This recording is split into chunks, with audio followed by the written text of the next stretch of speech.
बारिश में प्याज के पराठे बेचने वाली गरीब सास बहू। माँ, मुझे बहुत जोरों की भूख लगी है।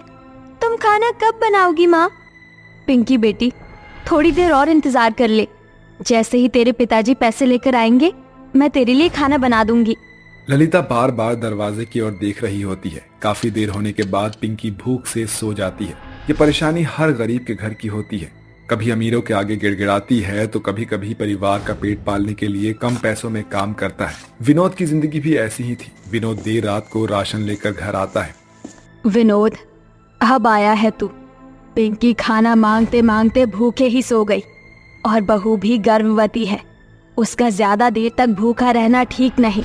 जानता हूँ माँ, मगर आज काम ही बहुत देर से मिला था, इसलिए घर आने में देरी हो गई। विनोद हर रोज सड़क किनारे खड़ा होकर काम का इंतजार करता है। हालांकि विनोद ज्यादा पढ़ा लिखा तो नहीं था, मगर घरों की रंगाई पुताई करके ही गरीबी में अपने घर की रोजी रोटी चलाता था। अब धीरे धीरे मानसून का महीना शुरू हो जाता है और एक रोज बहुत जोर से बारिश होती है। क्या बात है ललिता बहू, तू इतनी परेशान क्यों है?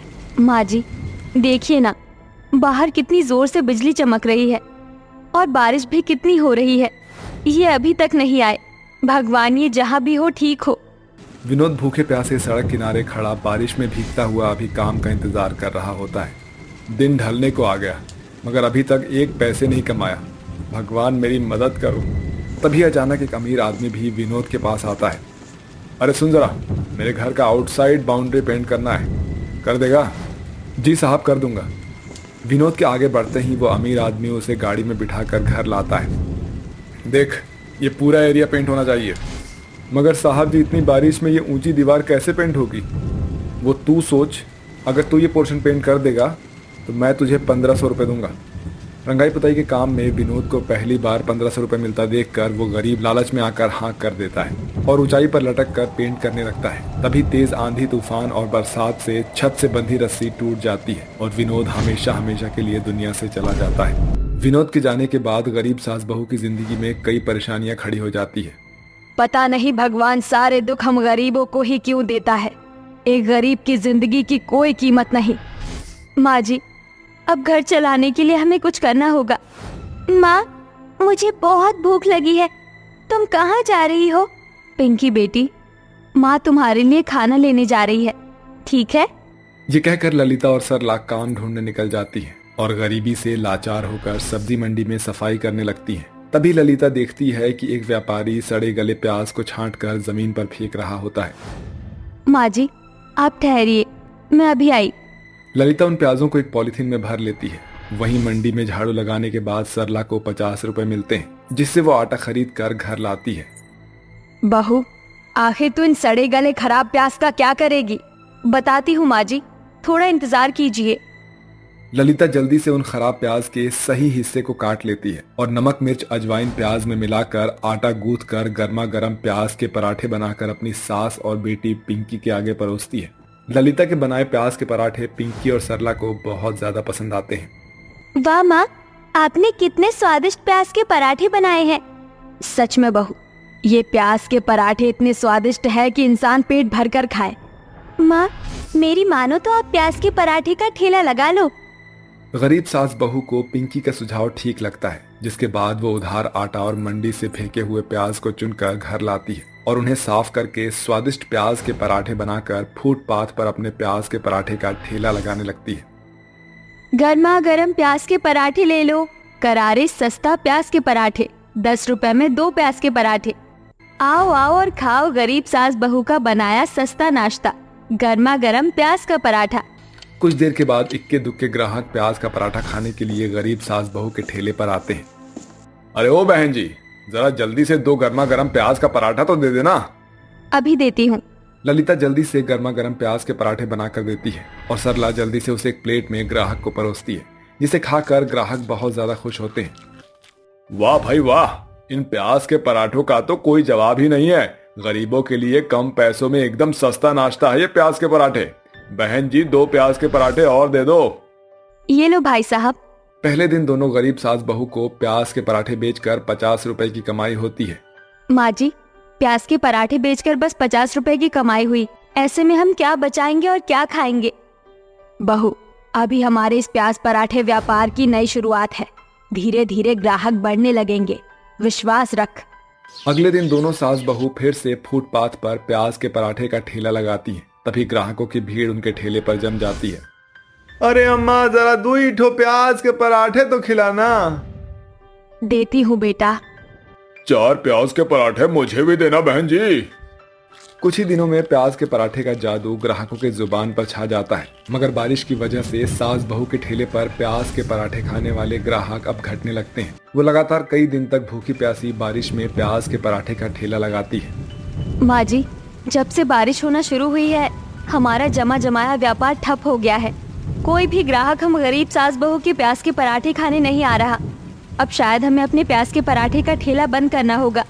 ये मौसम की मार हम गरीबों को जीने नहीं देती। मगर बहू, हम गरीबों को तो इस सर्दी गर्मी बरसात में ही जीना होता है। हम इससे भागकर जाएंगे कहाँ? हमें इस बारिश का फायदा उठाना चाहिए। अगर हम इस बारिश में प्याज के पराठे के साथ चाय भी रखें तो ग्राहक खींचे चले आएंगे और कुछ दिनों के लिए हम अपने प्याज के पराठे की कीमत कम कर देते हैं। दोनों सास बहू एक बड़ी सी तिरपाल को ठेले के किनारे फुटपाथ के पेड़ से बांध देती है। अब सड़क से गुजरने वाले लोग उन गरीब सास बहू के ठेले पर रुककर चाय पीने लगते हैं और साथ ही प्याज के पराठे भी खाते हैं। मयंक, देख कितनी जोर से बारिश हो रही है, चल वहाँ चलते हैं। हाँ यार, चल बारिश रुकने तक यहीं चलते हैं।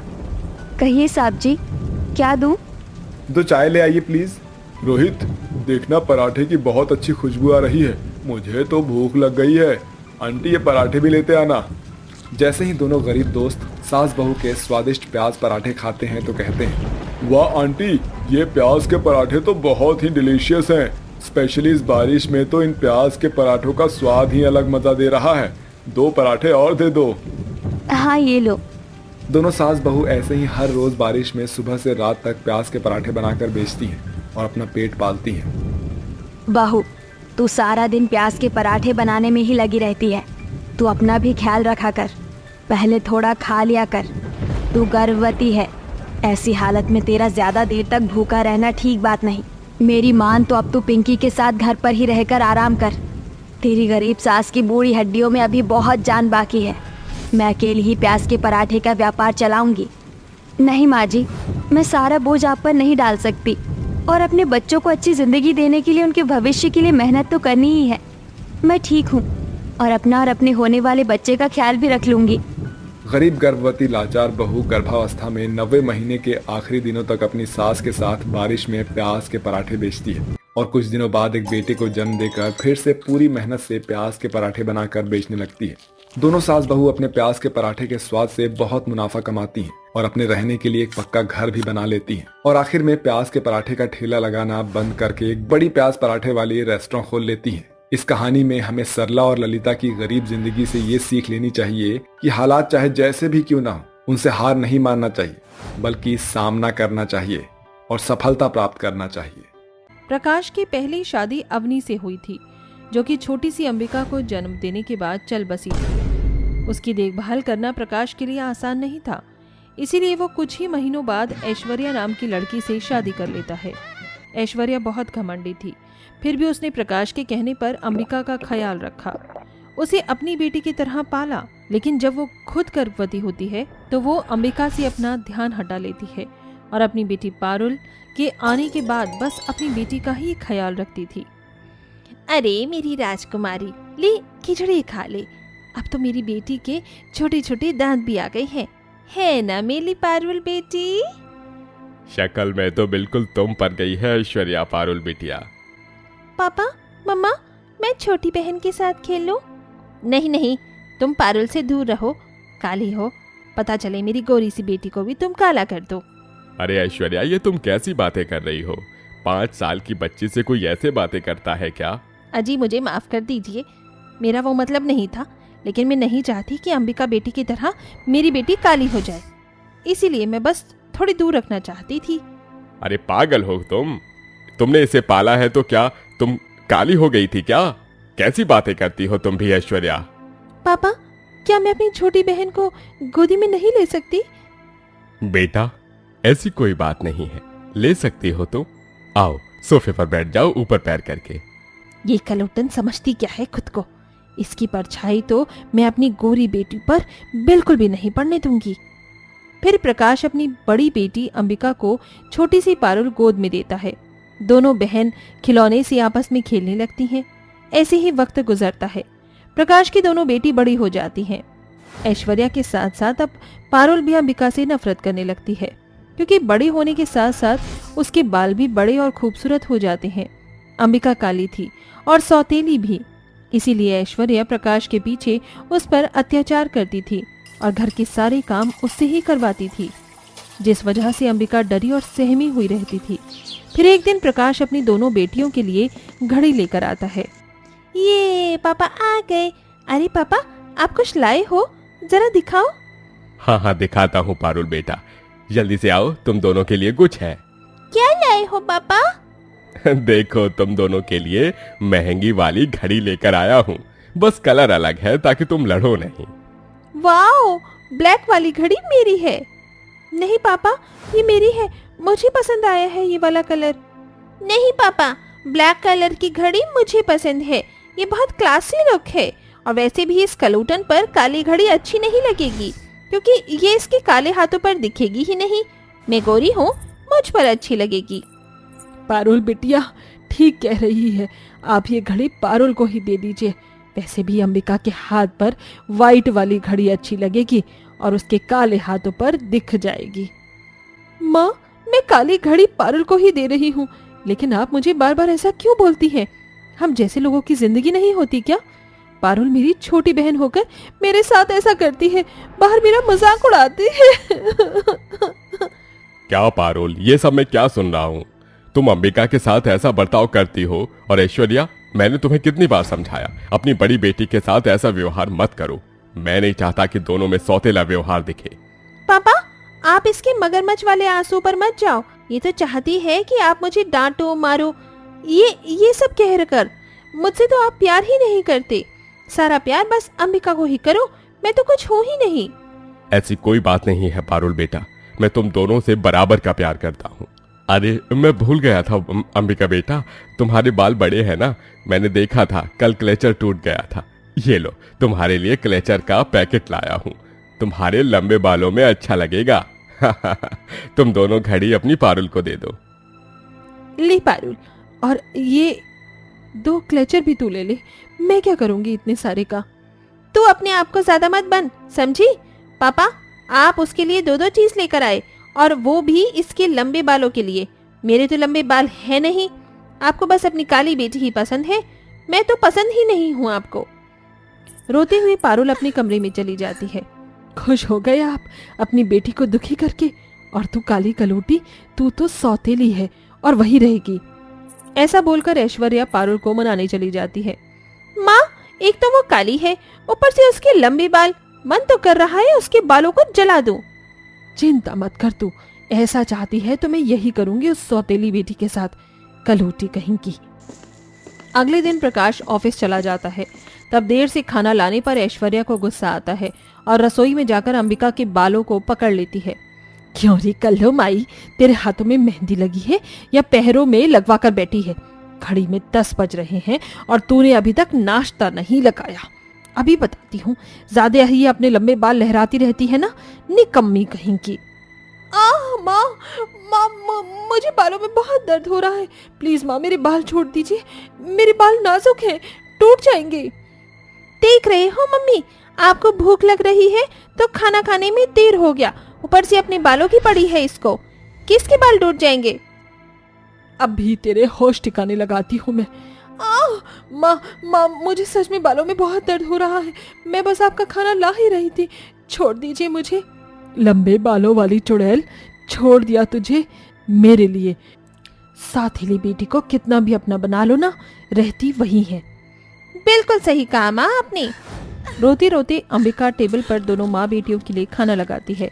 फिर शाम को ऐश्वर्या उसे रंगोली बनाने के लिए कहती है तो वो रंगोली बनाने लग जाती है। पागल हो गई है क्या? मैं उसके बाल जलवाना चाहती हूँ और आप उससे रंगोली बनवा रही हैं? आपको प्यार हो गया है क्या उससे? ओफो पारुल, मैं तो उसके बाल जलाने की तैयारी खुद ही कर रही हूँ। जा, तू दिए उसके बालों के आसपास रख दे, रंगोली बनाते बनाते जल जाएंगे उसके सारे बाल। अरे ये तो बहुत अच्छा आइडिया है। ये सुनकर पारुल अंबिका के बालों के पास दिए रख देती है और 2-4 दिए रंगोली पर सजा देती है। उसके बाल जलने ही वाले होते हैं पर वो उठकर चली जाती है। उफ़ो, ये लंबे बाल वाली सौतेली बेटी तो बच गई। कोई बात नहीं, अब इसके शैम्पू में ऐसा मिलाऊंगी कुछ कि ये टकली हो जाएगी। ये बोलकर दोनों माँ बेटी अगली सुबह उसके शैम्पू में कुछ केमिकल चीज मिला देते हैं, जिसके लगाने के बाद अंबिका टकली हो जाती है और खुद को शीशे में टकली देखकर बहुत रोती है। माँ देखना ये क्या हो गया, मैं टकली हो गई। मेरे सारे बाल पता नहीं कहाँ चले गए। ये शैम्पू कैसा था, अब मैं क्या करूँगी। इतनी गंदी लग रही हूँ, वैसे भी मैं काली हूँ, कोई मुझसे शादी नहीं करेगा। अच्छी बात है ना, कोई लड़का बच जाएगा तेरे शादी करने से, बिल्कुल, क्योंकि डरावनी जो लग रही है इतनी। मेरे से तो अंबिका अब तू दूर दूर ही रही हो, टकली कहीं की, काली बदसूरत। अब अकड़ अपने लंबे बालों पर लगा ले क्लेचर, पापा वाला। ये सुनकर रोते हुए अपने कमरे में वो चली जाती है और अपनी माँ को याद करती है। प्रकाश को भी बताती है। प्रकाश उसे सहानुभूति देता है। 2 दिन बाद ऐश्वर्या का एक्सीडेंट हो जाता है, जिस वजह से डॉक्टर ने उसे पैरालाइज बता दिया था। ऐसी हालत में अंबिका उसका बहुत ख्याल रखती है। पारुल को तो अपनी माँ की भी फिक्र नहीं थी, लेकिन अंबिका दिन रात उसके हाथ पैरों की मालिश करती है, जिससे उसके हाथ पैरों में हरकत होती है और 5 दिन बाद ही ऐश्वर्या ठीक हो जाती है। तभी प्रकाश के कहने पर डॉक्टर आकर चेकअप करता है। डॉक्टर साहब, मैंने ऐश्वर्या के हाथ पैरों को हिलते हुए देखा है, अब वो पूरी तरीके से ठीक तो है ना? मुझे ये देखकर बहुत आश्चर्य हुआ। मैं जानता हूँ ऐसे केस में इंसान 5-6 महीने ठीक होने में लगा देता है, लेकिन ये 5 दिन का चमत्कार जरूर इनकी किसी ने हाथ पैरों की मालिश की होगी, ख्याल रखा होगा इनका। डॉक्टर, मेरी बड़ी बेटी ने अपनी माँ का बहुत ख्याल रखा। अच्छी बात है। मिसेस शर्मा, अब आप रोज पार्क में टहलना, आप बिल्कुल स्वस्थ हो जाएंगी, और दवाई खाना। मैं चलता हूँ। डॉक्टर के जाने के बाद प्रकाश कहता है, देखा ऐश्वर्या, तुमने अपनी बड़ी बेटी को सौतेला समझा, उसको इतना सुनाया, डांटा, उसके बाद भी उसने तुम्हारी कितनी केयर करी, और पारुल तुम्हारे पास तक नहीं बैठी। तुम देख लो कि तुम्हारी सौतेली बेटी कौन सी है। मुझे अपनी गलती का एहसास हो गया है प्रकाश जी। अंबिका बेटा, मुझे माफ कर दे, मेरी वजह से तू टकली हो गई, पर मैं वादा करती हूँ तेरे पहले जैसे लंबे बाल लाकर दूंगी। अरे माँ, आप मुझसे माफी मत मांगी, मैं आपसे बहुत छोटी हूँ। मुझे भी माफ कर दे मेरी बहन, मेरे अंदर की आज सारी नफरत खत्म हो गई। तूने माँ की बहुत केयर करी है, मैं तो डर ही गई थी। अब बीती बातें छोड़ो, सब प्यार से रहेंगे। इसके बाद वो सब एक साथ खुशी खुशी रहते हैं और अंबिका पारुल मिलकर ऐश्वर्या का ख्याल रखते हैं। फिर दोनों बहनों की अच्छी जगह शादी हो जाती है।